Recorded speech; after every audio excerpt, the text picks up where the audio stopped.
1 in 3 seniors will have some form of dementia over the course of their lifetime after they turn 65. In Smith County, that's about 4,500 people. KLTV7's April Peardon shares with us what one group in Smith County is doing to help fight that growing number. And they sang West Virginia. Geraldine Wilking. Take me home, country roads. Take me home, country roads. You have a lovely voice. Is one of thousands of loved ones with dementia. There's a big need in Smith County. It is estimated that 1 in 3 seniors will have some form of dementia over the course of their lifetime after they turn 65.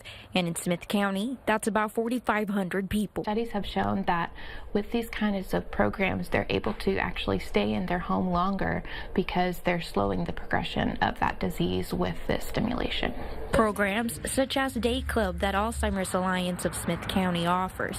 And not only does it benefit loved ones with dementia, my mom loves it.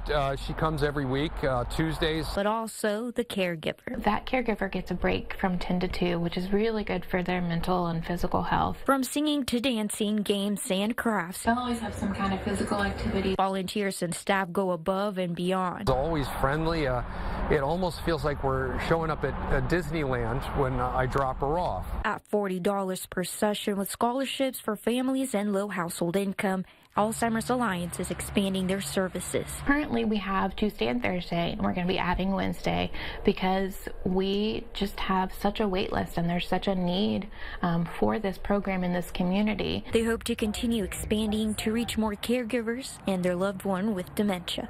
April Peardon, KLTV7 News.